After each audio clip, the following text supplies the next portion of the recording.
fill in the gaps. Tell our listeners a little bit about yourself and your journey to where we are today. All right.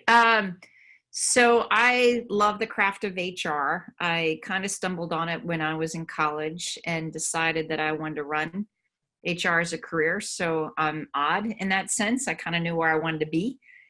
And what turned me onto it, I went to a career counselor in university, and they said, here's what you love, teaching, social work, or this thing called HR.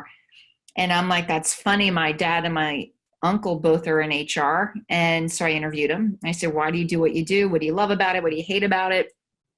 And my uncle was the pivot point. He said, honey, he goes, on average, globally around the world, a company's operational expense, 80% is related to the cost of talent. 80% of a company's OpEx is talent.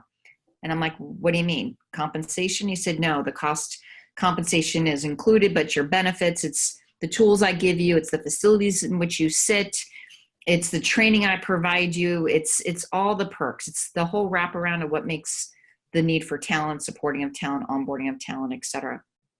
And he goes, so on average around the world, it's 80%. If it's a service organization, it's in the high 90s. If it's capital intense, it could be 25, 30%, depending on the model of the company.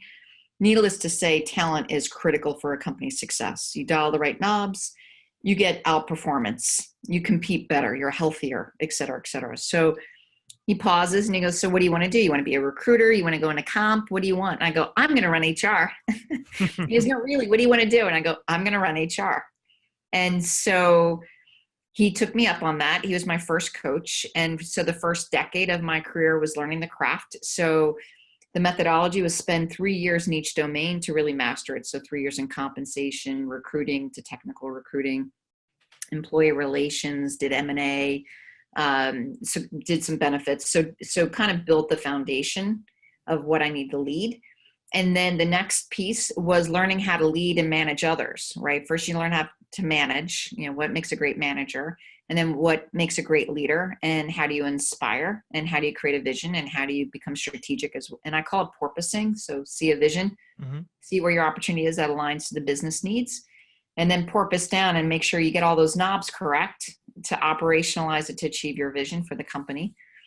And so each move I've made, that first decade was learning that craft, and the other moves was to learn industry. So if you would look on my LinkedIn profile, you would see different industries from semiconductor to entertainment to Calvin Klein cosmetics to internet, med device.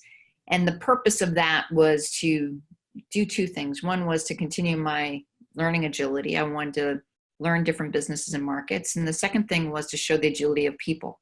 I think if you can solve the talent problems and create uplift for a company and learn these different models and how we compete, that just benefits me in the next gig and the next gig. So, and here I'm on my next gig.